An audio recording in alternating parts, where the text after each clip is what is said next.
اسلام غالب آئے گا پوری کائنات پر. سب سے بہتر، سب سے برتر جو دین کہلائے گا دنیا میں وہ اسلام ہوگا، کیونکہ یہی دین حق ہے جس کے متعلق قرآن پاک نے ارشاد فرمایا. اب یہ کب غالب آئے گا، کیسے غالب آئے گا؟ رسول پاک صلی اللہ تعالیٰ علیہ وسلم تشریف لائے تھے تو صرف مکہ والوں میں یہ دین کا پرچار کرنا مقصد نہیں تھا، بلکہ یہ دین عالمی ہے، آفاقی مذہب ہے، ہر کونے کونے تک پہنچانا یہ مقصد رہا ہے. اسی لیے رسول پاک صلی اللہ تعالیٰ علیہ وسلم نے مدینہ طیبہ ہجرت فرمانے کے بعد کچھ خاص صحابہ کو سفیر بنایا اور خط لکھے بادشاہوں کے نام، کسریٰ کے نام پر، شاہ مقوقس کے نام پر، روم کے بادشاہ کے نام پر یہ خطوط لکھے گئے اور صحابہ لے کر پہنچے بھی، اور ان کے درباروں میں بادشاہوں کو ڈائریکٹ انہوں نے اسلام کی دعوت دی. کون؟ صحابہ اکرام نے. اور کہا اسلم تسلم، اسلام لاؤ امن پا جاؤ گے. چھوٹی گلیوں میں نہیں، صحابہ نے براہ راست کس پہ تبلیغ کیا؟ بادشاہوں پر. اور ان میں کچھ بادشاہ دائرہ اسلام میں آ بھی گئے اور کچھ ظلم و زیادتی بھی کیے صحابہ کے ساتھ. حضور صلی اللہ تعالیٰ علیہ وسلم کے ایک قاصد صحابی کو ایک بادشاہ نے قتل کر دیا یہ پیغام لانے کی بنیاد پر، اور ایک بادشاہ کسریٰ نے حضور اکرم صلی اللہ علیہ وسلم کا خط پھاڑ کر پھینک دیا جو اسلام کی دعوت میرے آقا صلی اللہ علیہ وسلم نے اس تک پہنچائی تھی. لیکن ہوا کیا؟ جب واپس خبر آئی مدینہ طیبہ رسول اکرم صلی اللہ علیہ وسلم کو جب یہ خبر دی گئی تو میرے آقا نے فرمایا دیکھنا عنقریب جس طرح اس نے میرے خط کو پھاڑا اللہ اس کی سلطنت کو ٹکڑے کر دے گا. چند سال نہیں گزرے تھے، کسریٰ کے محل میں بغاوت شروع ہو گئی. کس نے بغاوت کی؟ خود اس کے گھر والوں نے، اس کے بیٹوں نے، یہاں تک کہ بادشاہ کو قتل کر دیا گیا. بادشاہ کو قتل کر دیا اس کے اپنوں نے. اور اس کی سلطنت جو کسریٰ سپر پاور تھا اس وقت کا امریکہ تھا، اس کے اتنے ٹکڑے ہو گئے کہ 14 صدیاں گزر گئی، آج تک دوبارہ کوئی کسریٰ آیا نہیں. وہ سپر پاور کبھی دوبارہ دنیا میں آ نہیں سکا. عزیزان گرامی وقار، رسول پاک صلی اللہ تعالیٰ علیہ وسلم نے پورے دنیا میں اسلام کی تبلیغ کے لیے صحابہ کو بھیجا. حتیٰ کہ ہم ہندوستان میں ہیں، یہاں سے لے کر عرب شریف جو ہے مکہ یا مدینہ طیبہ 4000 کلومیٹر سے لمبا فاصلہ ہے. آج تو پلین اڑ کر کے گھنٹوں میں ادھر سے ادھر ہو جائے گی. اس وقت میرے آقا صلی اللہ تعالیٰ علیہ وسلم کی حیات طیبہ میں ہی سن 8 ہجری میں ہی چند صحابہ کی جماعت ہندوستان بھی آئی اور اسلام کی دعوت یہاں پر انہوں نے پیش کیا.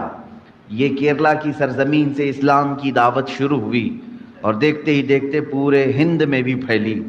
چند سالوں کے بعد محمد بن قاسم آئے، ان کے ذریعے سے اسلام کی دعوت اور پھیلی. ان کے بعد اور تابعین آئے، پھر سرکار غریب نواز تشریف لائے اور ان کے ذریعے سے اسلام کی تبلیغ میں کافی اشاعت ہوئی. میں یہ کہنا چاہتا ہوں کہ اللہ تبارک و تعالیٰ نے جو فرمایا لِيُظْهِرَهُ عَلَى الدِّينِ كُلِّهِ، یہ رسول کو جو دین دے کر بھیجا ہے اللہ اسی لیے بھیجا ہے کہ پوری دنیا کے دینوں پر یہ غالب آ جائے. سارے مذہب پر، سارے مذاہب پر اسلام غالب آئے گا، اگرچہ کافر اور مشرک اس کو ناپسند کریں گے.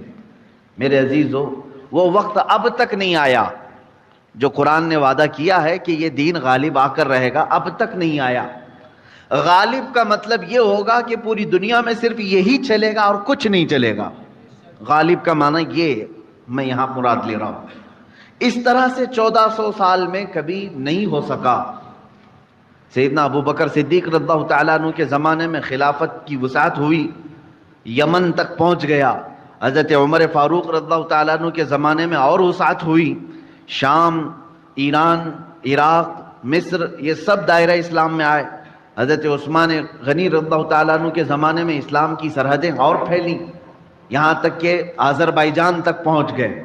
مولا علی کرم اللہ وجہہ الکریم کے زمانے میں اور وسعتیں ہوئی، ہند تک اسلام پھیل چکا تھا۔ اب اسی طرح بعد کے جو ملوک آئے، یعنی اموی جو خلافت تھی، اس میں جتنے بادشاہ آئے انہوں نے بھی اسلام کی وسعتوں کو پھیلایا، لیکن پورے کے پوری دنیا پر اسلام کو غالب کرنے کے لیے کوئی بادشاہ نہیں آیا۔ تقریباً عباسی خلافت جو ہے 550 کے سال کے قریب چلی، ان کے بعد خلافت عثمانیہ جو ترکی کی ہے، ان کی بھی حکومت تقریباً 600 کے آس پاس چلی، 650 سال تک۔ اب اندازہ کریں ترکی کی خلافت عثمانیہ کی بھی سرحدیں تقریباً 3 انٹرکانٹیننٹل تک پہنچتی تھی، بر اعظم۔ افریقہ بھی اس میں شامل تھا، ایشیا کے بہت سارے ممالک شامل تھے، یورپ کے بھی کئی ممالک اس میں شامل تھے ترکی کی خلافت عثمانیہ کے اندر میں۔ پھر بھی غالب جس کو کہتے ہیں وہ نہیں تھا، بہت سارے ممالک اسلام میں نہیں تھے۔ تو اب یہ 14 صدیوں کی تاریخ میں نے آپ کو اجمالاً بتا دی، خلافت راشدہ سے لے کر خلافت عثمانیہ تک، خلافت راشدہ سے لے کر خلافت عثمانیہ تک، یعنی تقریباً 632 عیسوی سے لے کر 1921 تک پورا کا پورا جو یہ یعنی مسافت ہے، اس میں سب بادشاہان اسلام، خلفائے اسلام آئے، لیکن دین غالب جس کو کہا گیا ہے قرآن میں وہ نہیں تھا۔ ہاں چند ملکوں میں ہے، آج بھی 57 کنٹریز میں اسلام ہے تقریباً۔ اسلام تو پوری دنیا میں ہے، لیکن 57 کنٹریز ایسی ہیں جو اپنے آپ کو اسلامی ملک کہتی ہیں، جہاں کے بادشاہ، جہاں کا نظام اکثر بیشتر اسلام سے ملتا جلتا ہے۔ اسلامی کنٹریز کے نام پر 57 ملک آج بھی ہیں، لیکن پھر بھی جو اللہ نے فرمایا پوری دنیا میں غالب آئے گا وہ نہیں ہوا۔ اب ہم رب تعالیٰ سے پوچھتے ہیں مولا وہ کب آئے گا جب پوری دنیا پر صرف دین اسلام غالب ہوگا اور رسول کا یہ دین غالب آ کر رہے گا، یہ بات طے ہے۔ جب اللہ نے فرمایا تو ہونا ہے۔ اس سے پہلے جو حالات آئیں گے وہ بھی میں بتاؤں گا آج کی اس گفتگو میں۔ رسول پاک صلی اللہ تعالی علیہ وسلم سے ہی پوچھ لیتے ہیں کہ آقا آپ کا لایا ہوا یہ دین پوری دنیا کے چپے چپے میں کب پھیلے گا، کب ہر انسان دائرہ اسلام میں رہے گا؟ اللہ کے نبی صلی اللہ تعالی علیہ وسلم ارشاد فرماتے ہیں قیامت کے قریب میری اولاد میں ایک میرا بیٹا پیدا ہوگا جس کا نام محمد ہوگا، حضور صلی اللہ علیہ وسلم کے نام پر ہوگا، اور دنیا اسے لقب سے یاد کرے گی مہدی کے نام سے۔ اور حضور اکرم صلی اللہ علیہ وسلم نے ارشاد فرمایا میری نسل میں، میری اولاد میں، حضرت فاطمہ کی اولاد میں جب وہ پیدا ہوں گے دنیا میں اور پھر ان کی خلافت قائم ہوگی تو فرمایا گیا کہ پوری دنیا میں صرف اور صرف اسلام غالب آ کر رہے گا۔ اب وہ زمانہ کب آئے گا؟ ہاں اللہ کا وعدہ برحق ہے۔ اللہ نے فرمایا یہ دین پوری دنیا پر غالب آ کر رہے گا، چاہے تم پسند کرو نہ پسند کرو۔ اب میری گفتگو کو بھی بہت سارے لوگ ناپسند کریں گے، وہ یہی کہیں گے ایک سامپردائک بھاشن ہے، یعنی ایک دوسرے کے بھید بھاؤ کی بات نہیں۔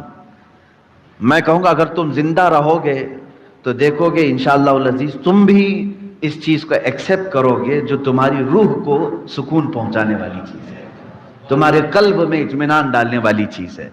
اسلام کا مطلب یہ ہے پیس، کہ تمہارے دلوں میں اور روح میں وہ سکون پیدا کرتا ہے۔ عزیزان گرامی وقار، اب رسول پاک صلی اللہ تعالی علیہ وسلم کے فرمان کا مقصد میں آپ کو سمجھاؤں۔ حضور نے فرما دیا قیامت کے قریب میری اولاد میں میرا ایک بیٹا پیدا ہوگا جس کا نام میرے نام سے مشابہ ہوگا، یعنی محمد، اور اسے پورا زمانہ امام مہدی کے نام سے یاد کرے گا، اور وہ پوری دنیا میں، کائنات میں اسلام کو غالب لا کر رہیں گے۔ اسی زمانے میں عیسیٰ علیہ السلام کا نزول بھی ہوگا۔ حضرت عیسیٰ علیہ السلام آسمانوں پر آج بھی باحیات ہیں، یہ ہمارا عقیدہ ہے سارے مسلمانوں کا۔ امام مہدی کے زمانے میں عیسیٰ علیہ السلام اتریں گے۔ یہ کون سا علاقہ ہوگا اس کے متعلق حدیثیں ہیں۔ حضرت امام مہدی کا جو ظہور ہے یہ کب پیدا ہوں گے یہ نہیں معلوم، ظاہر ہوں گے، پیدا ہو چکے ہوں گے، آج بھی ہو سکتا ہے، ممکن ہے، پاسبل ہے۔ جب ان کی عمر پاک 30-40 سال کے آس پاس ہوگی اور یہ مکہ مکرمہ میں خانہ کعبہ کے طواف کے دوران ایک لشکر آئے گا جو خانہ کعبہ کو ڈھانے کی کوشش کرے گا، حملہ کرے گا، اور حضرت امام مہدی دعا کریں گے، آپ کی دعا کی بدولت اللہ تعالیٰ اس آئے ہوئے لشکر کو زمین میں دھنسا دے گا، لوگ اسی دن پہچان لیں گے اور ان کے ہاتھ پر خانہ کعبہ کے سامنے بیعت کریں گے۔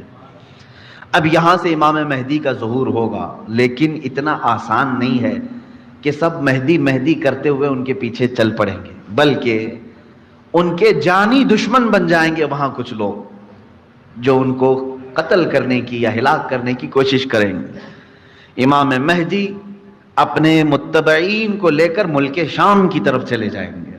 اب ملک شام وہ ہے جس زمین کو میرے آقا صلی اللہ تعالیٰ علیہ وسلم نے ارشاد فرمایا یہ حشر کی زمین ہے، یہ حشر کی زمین ہے، سارے لوگ ہانکتے ہوئے ادھر ہی لے جائے جائیں گے۔ آج شام سے سب بھاگ رہے ہیں، بمباری ہو رہی ہے، لیکن میرے آقا نے فرمایا ایک زمانہ ایسا آئے گا کہ سب ہجرت کر کے ملک شام کی طرف جا رہے ہوں گے، سب جمع ہو رہے ہوں گے، ملک شام جمع ہو رہے ہوں گے، اور وہاں امام مہدی پہنچیں گے اور وہاں آپ کی خلافت قائم ہوگی، اور عدل و انصاف اس قدر ہوگا کہ پھر وہ زمانہ آئے گا کہ شیر اور بکری ایک ساتھ چر رہے ہوں گے، کوئی ایک دوسرے پر حملہ نہیں کرے گا، اتنا امن قائم ہوگا۔ یہ رسول پاک صلی اللہ علیہ وسلم کی احادیث میں ہے۔ اب امام مہدی کی امامت کے دوران وہ فجر کا وقت ہوگا جب حضرت عیسیٰ علیہ السلام آسمان سے اتریں گے اور جماعت کھڑی ہونے والی ہوگی، قائم ہونے والی ہوگی۔ حضرت عیسیٰ علیہ السلام ایسے اتریں گے جیسے ان کے جسم پر نہائے ہوئے قطرے ٹپک رہے ہوں، آپ کو حضرت امام مہدی پہچانیں گے اور آپ کو لا کر کے مصلی کی طرف بڑھائیں گے۔ نبی اللہ ہیں، روح اللہ ہیں، عیسیٰ ابن مریم سلام اللہ علیہ، قرآن پاک میں جن کے تذکرے ہیں، وہ اللہ تبارک و تعالیٰ کی نشانیوں میں سے ایک نشانی ہے، وہ عیسیٰ آئیں گے۔ اب وہ نبی جب امام مہدی ان کو آگے بڑھائیں گے، حضرت عیسیٰ علیہ السلام امامت کے لیے آگے نہیں بڑھیں گے، اور کیا فرمائیں گے؟ ارشاد فرمائیں گے کہ یہ مصلی امامت امت محمدیہ کا حق ہے، آپ امت مصطفیٰ ہیں، آپ امامت کریں، ہم مقتدی بنتے ہیں۔ اللہ اکبر، رسول پاک صلی اللہ علیہ وسلم کے مقتدی بنے سارے انبیاء، یہ تو معلوم ہے، لیکن رسول کی ایک امتی کے مقتدی بھی عیسیٰ علیہ السلام بن رہے ہیں۔ میرے عزیزو، یہاں نبوت کا درجہ گھٹانا مقصد نہیں ہے، بلکہ یہاں امت مصطفیٰ کی فضیلت بتانا ہے۔ امام مہدی کی امامت ہوگی، اس کے بعد پھر جو دنیا میں حالات ہوں گے وہ کیا ہوں گے؟ دجال آ چکا ہوگا، اور دجال اپنے فتنے پھیلا رہا ہوگا، اور اب دجال کو کون مارے گا، کون ختم کرے گا؟ سارے لوگ پریشان ہو چکے ہوں گے، قتل عام کر رہا ہوگا لوگوں کو، ایمان والوں کا، جو اسے خدا کہے اسے چھوڑ دے، اور جو اسے خدا نہ مانے اسے دونوں پیر پکڑ کر چیر دے یا گرم کھولتے ہوئے تیل میں ڈال دے، ظلم و ستم کی حد کر دے گا۔ کچھ لوگ ڈر کر کے کفر کر دیں گے، شرک میں مبتلا ہو جائیں گے، اور کچھ ایمان پر قائم رہیں گے، لیکن یہ زمانہ زیادہ دن تک نہیں چلے گا۔ حضرت عیسیٰ علیہ الصلاۃ والتسلیم کے نزول کے بعد عیسیٰ علیہ السلام کی جہاں تک خوشبو جائے گی یا ہوا انہیں مس کر کے نکل رہی ہوگی، تو وہ ہوا دجال کو جیسے لگے گی وہ پگھلتا جائے گا، جیسے موم آگ کی گرمی سے پگھلتا ہے، دجال عیسیٰ علیہ الصلاۃ والتسلیم کی دوری کی ہوا سے ہی پگھل رہا ہوگا۔ یہاں تک کہ مقام لد ایک جگہ ہے، اسرائیل میں ہے وہ آج، اور دنیا کا بڑا ایئرپورٹ انہوں نے وہاں پر بنایا ہے، مقام لد کا ایئرپورٹ بھی بنا ہوا ہے، اور حدیث پاک میں ہے عیسیٰ علیہ السلام مقام لد پہ اس کو اپنے تیر سے نشانہ بنائیں گے اور قتل کر دیں گے، اور امت مصطفیٰ کا یہ آخری فتنہ بھی ختم ہو جائے گا۔ اب اس کے بعد کیا ہوگا؟ وہی آیت جو میں نے تلاوت کیا. اللہ نے فرمایا هو الذی ارسل رسولہ بالہدی ودین الحق لیظہرہ علی الدین کلہ. وہ اللہ ہے جس نے اپنے رسول کو دنیا میں بھیجا ہے ہدایت کے ساتھ اور دین حق کے ساتھ، اس لیے کہ اس رسول کا دین پوری دنیا پر غالب آ کر رہے. اب یہ دین غالب آئے گا دجال کے خاتمے کے بعد امام مہدی کے ہاتھوں سے. ہر ملک یا ہر سلطنت جہاں کہیں تخت ہوگا وہاں پرچم صرف اسلام کا لہرا رہا ہوگا. وہ زمانہ آئے گا، وہ غالب ہو کر رہے گا دین. اور اللہ رب العزت نے یہ ارشاد فرمایا ہے کہ تم پر کسی اور کو پھر اللہ غلبہ نہیں دے گا. یہ زمانہ بھی کافی سال تک چلے گا، لیکن اس غلبہ اسلام سے پہلے کیا کیا ہونا ہے وہ بھی تو ہمیں جاننا ضروری ہے. آج کے وہی حالات ہیں جو مجھے اس گفتگو پر آمادہ کر رہے ہیں. میں نے بات تو کہہ دی، آپ کو حدیث کی روشنی میں بتا دیا کہ اسلام غالب آئے گا پوری کائنات پر دجال کے خاتمے کے بعد اور امام مہدی کے ہاتھوں سے. اب یہ دو بڑی نشانیاں حضور نے فرمائی. ایک تو حضور کی آل میں سادات میں امام مہدی پیدا ہوں گے، دوسرے کہ دجال آئے گا. یہ دونوں کا زمانہ ایک ہے. یہ کب ہوگا؟ کیا اس سے پہلے کچھ نشانیاں ہیں کہ دجال آنے والا ہے؟ میرے عزیزو، ہم سے زیادہ نشانیاں یہودی پڑھ کر کے انتظار میں، عیسائی پڑھ رہے ہیں. ایک بات یاد رکھیں، دجال کے دشمنوں میں ہم ہیں اور عیسائی ہیں. وہ دجال کو اپنا دشمن سمجھتے ہیں عیسائی، وہ اینٹی کرسٹ ہے، عیسائیوں کا بھی وہ دشمن ہے. لیکن یہودی اس کو اپنا مسیحا سمجھتے ہیں. وہ کہتے ہیں ہمیں نجات دلانے والا، ہمیں پوری دنیا میں غالب کرنے والا. جیسے آج ہم حدیث پاک پڑھ کر کے کہہ رہے امام مہدی آئیں گے اور پوری دنیا میں اسلام غالب ہوگا. یہودی یہ کہتے ہیں لوسیفر آئے گا یا دجال آئے گا، جس کو وہ مسیحا کہہ رہے ہیں، اور وہ ان کو نجات دلائے گا سارے ظلموں سے اور پوری دنیا میں ان کی حکومت قائم کرنے میں ان کی مدد کرے گا. اور اس لیے دجال کے آنے سے پہلے جو جو نشانیاں ہونی ہیں یہ یہودی خود کر کے دکھا رہے ہیں. کیا ہے؟ بڑی مقدس کتابوں میں یہ باتیں لکھی گئی ہیں. دیکھنا دجال کے آنے سے پہلے دنیا میں ایک بڑی علامت یہ ظاہر ہوگی کہ دنیا حق کو باطل بنا کر پیش کرے گی اور باطل کو حق بنا کر پیش کرے گی. یہ ہے آج سچ کو جھوٹ میں تبدیل کر کے دکھا دیا جائے، شعبدہ بازی. اور اچھے خاصے لوگ بھی، پڑھے لکھے لوگ بھی اس کو جھوٹ سمجھنے لگ جائیں، یعنی سچ کو جھوٹ بنانا اور جھوٹ بات کو سچ سمجھانا. یہ اس کام میں اگر سب سے زیادہ مہارت کسی کو ہے تو یہ دجالی میڈیا کو ہے. میڈیا آج دجال کے آنے کے راستے ہموار کر رہی ہے، اور خود عالمی میڈیا کی بات کر رہا ہوں میں، پوری دنیا کی میڈیا اس میں ملوث ہے. ذہنوں کو ڈائیورٹ کر دینا، اصل مدے سے بھٹکا دینا، یہ کام کون کر رہا ہے آج؟ سب سے زیادہ میڈیا کر رہی ہے. میرے عزیزو، سچ بات کو جھوٹ بنا کر پیش کرنا یہ دجال کے آنے سے پہلے ہوگا اور کثرت سے ہوگا، کثرت سے ہوگا. یوں سمجھ لیں ایک پرہیزگار متقی شخص کو لا کر کھڑا کر دیا جائے گا اور اسے 100 لوگ بولیں گے یہ چور ہے، چور ہے، چور ہے، اور دنیا سمجھنے لگے گی کہ ہاں شاید چور ہے. دنیا سمجھنے لگ جائے گی. یعنی تقریباً 90% لوگ ان کی باتوں پر یقین کرنے لگ جائیں گے کہ شاید یہ چور ہے، شاید یہ چور ہے.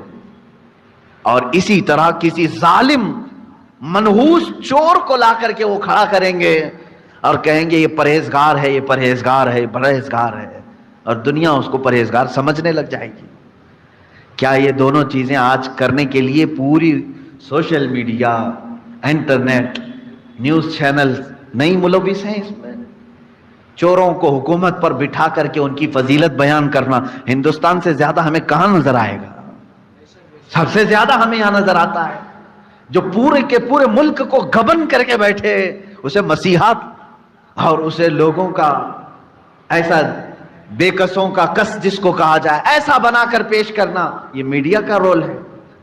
عزیزان گرامی وقار، پورے ذہنوں کو ڈائیورٹ کیا جائے گا اور تقریباً یہ جادو کی طرح اثر کر جائے گا لوگوں پر. مثال کے طور پر ایک جادوگر کسی محلے میں آتا ہے, شعبدہ بازی دکھاتا ہے. پہلے تو ہوتا تھا سڑکوں پر ہی کھڑے ہو جاتے تھے, سانپ کا کھیل دکھانے والے, یا کسی بچے کو لیٹا کر چادر اوڑھا کر اس کی گردن الگ کر کے دکھانے والے. یہ شعبدہ بازی ہوتی تھی. لیکن ایک بات یاد رکھیں, لوگ گھیرا ڈال کر دیکھتے تو ہیں, اس میں 90% لوگ صحیح سمجھ لیتے تھے, جبکہ وہ آنکھوں کا دھوکہ ہے. بہت ساری چیزیں اتنے شارپ طریقے سے وہ جادوگر کر کے دکھاتا ہے کہ تمہاری آنکھوں کو دھوکہ ہوتا ہے.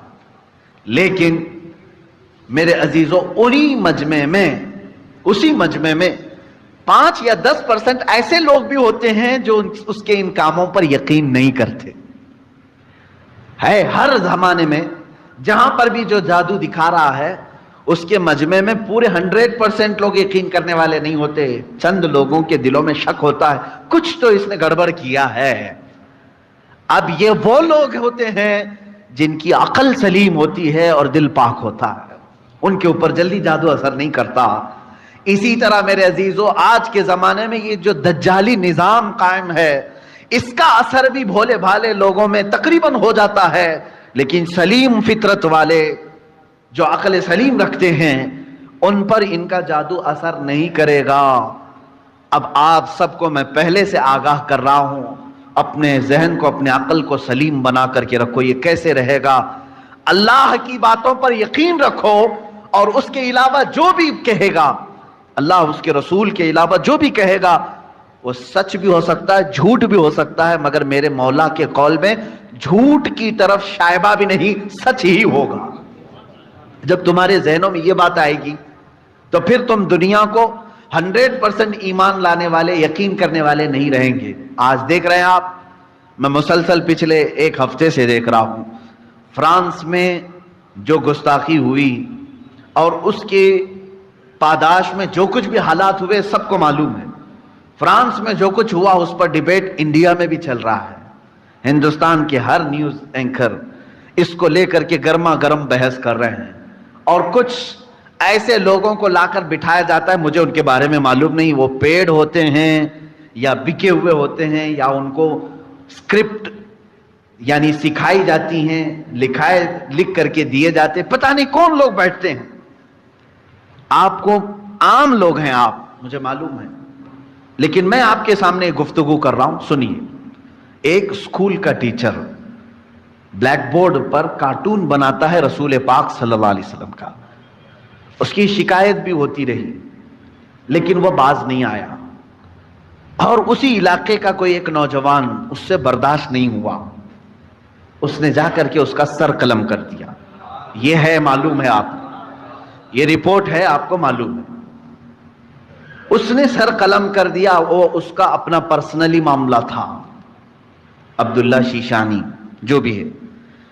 اب اس کو کیا چھوڑ دیا, لوگوں نے چھوڑ دیا عبداللہ کو, بلکہ اسی وقت گولیوں سے بھون دیا فرانس کی پولیس نے, ختم کر دیا. دونوں ختم ہو گئے, جن کے دونوں کے معاملات تھے وہ چلے گئے. اب میں ایک جملہ کہتا ہوں, تمہارے نزدیک عبداللہ شیشانی ٹیررسٹ ہے, یعنی اس نے سر قلم کیا اس لیے یہ ٹیررسٹ ہے. ہمارے نزدیک رسول کا خاکہ بنانے والا سب سے بڑا ٹیررسٹ, ظاہر سی بات ہے. اب فیصلہ یہی ہوگا, تمہارے نظر میں جو ٹیررسٹ تھا اس نے اس کو قتل کیا جو ہمارے نظر میں ٹیررسٹ تھا. بہرحال یہ معاملہ ہو گیا یا ختم ہو گئی بات. لیکن میرے عزیزو, اس واقعے کے بعد فرانس کی حکومت کو کسی ایک کی طرفداری کر کے گورنمنٹ بلڈنگوں پر حضور پاک صلی اللہ علیہ وسلم کے خاکے لگانے کا کیا مقصد تھا؟ حکومت کسی ایک ویکتی کے, ایک پرسنل شخص کی حمایت کرتے ہوئے اور گورنمنٹ کی بلڈنگ پر بڑی سائز میں حضور پاک صلی اللہ علیہ وسلم کی تصویر لگا رہی, یعنی کارٹون بنا کر کے. کارٹون در حقیقت یہ گالی کی صورت ہے, آدمی صاف گالی نہیں دے سکتا تو اس کی صورت بگاڑ کر کے کہیں لکھ جائے حضور پاک صلی اللہ علیہ وسلم کو انہوں نے کیا. اب پوری دنیا بھر کے مسلمانوں میں جو غصہ ہے میرے عزیزو، یہ قتل جو ہو چکا تھا وہ 8 دن پہلے ہو گیا، 10 دن پہلے ہو گیا، معاملہ ختم ہو گیا. اس قتل پر کسی نے احتجاج نہیں کیا، کہیں ہے کسی پروٹیسٹ نہیں ہوا. پوری دنیا بھر کے مسلمان جو راستوں پر آئے یا پروٹیسٹ کیے، کس کے متعلق؟ فرانس کی حکومت نے جو یہ غلطی کی ہے، اپنی عمارتوں پر، گورنمنٹ کی بلڈنگوں پر جو رسول پاک کے خاکے لگائے، اس کے خلاف پوری دنیا بھر کے مسلمانوں کو غصہ ہے اور سب آئے. یہ بات صاف صاف میں بتا رہا ہوں آپ کو، سنیے. آپ کا میرا غصہ بھی کس پر ہے؟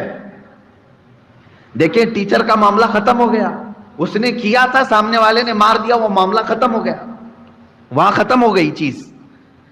اور جس نے قتل کیا اس کو بھی تم لوگوں نے نہیں چھوڑا، وہ بھی اس کو بھی گولیوں سے مار دیا، معاملہ ختم. لیکن ایک گورنمنٹ کا بلڈنگ پر اس طرح سے تصویریں لگانا، یہ در حقیقت پوری دنیا کے مسلمانوں کو جھنجھوڑنا تھا، پوری دنیا کے مسلمانوں کے دلوں پر ضرب لگانا تھا. اب ہم پروٹیسٹ کیے، آپ پروٹیسٹ کیے، ہم نے کہا، لیکن ہندوستان میں آنے کے بعد اب دجالی نظام کی جو میڈیا ہوتی ہے یہ کیا کرتی ہے؟ پورے بحث کو ڈائیورٹ کرتی ہے، پورے مدے کو ڈائیورٹ کرتی ہے.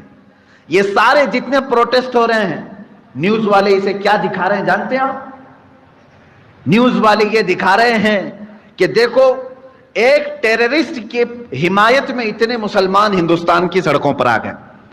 یعنی عبداللہ شیشانی نے جو قتل کیا ٹیچر کا، اس کی حمایت میں یہ سارے لوگ کھڑے ہیں اور پورا ڈیبیٹ اسی پر چل رہا ہے. کیا آپ لوگ ہندوستان میں رہ کر کے ایک قتل کی حمایت کرتے ہیں؟ ایک قتل کی حمایت کرتے ہیں؟ ہم نے کہاں یہ قتل کے متعلق پروٹیسٹ کیا ہے؟ بتاؤ ذرا صحیح. اس عبداللہ نامی لڑکے کا کسی ایک کے ہاتھ میں بینر آیا پوری دنیا میں کہیں پر کہ اس کے قتل کی حمایت میں پروٹیسٹ ہو رہا ہے؟ میرے عزیزو، پورے مدے کو ڈائیورٹ کرنا یہ میڈیا کا کام ہے، جبکہ انہیں معلوم ہے کہ پوری دنیا کے مسلمان جو پروٹیسٹ کر رہے ہیں وہ قتل کے متعلق نہیں، بلکہ وہ فرانس کی گورنمنٹ کی حرکتوں پر پروٹیسٹ کر رہے ہیں. اب اس کی ایک مثال میں آپ کو بتا دوں. یہ میڈیا اینکرز یہ کہتے ہیں کہ فرانس کا وہ اندرونی معاملہ ہے، وہ اندرونی معاملہ ہے، وہ چاہیں ان کو فریڈم آف ایکسپریشن ہے، وہ سیکولر ہیں، وہ چاہیں تو کسی ایک ویکتی کی حمایت کریں اور بلڈنگ کی پوری تصویر لگا دیں رسول پاک صلی اللہ تعالی علیہ وسلم کی تصویر سے. میرے عزیزو، اگر یہ فرانس کا اندرونی معاملہ ہے تو انڈیا میں ڈیبیٹ کیوں ہو رہا ہے؟ آپ کے نیوز روم میں یہ بحث کیوں ہو رہی ہے؟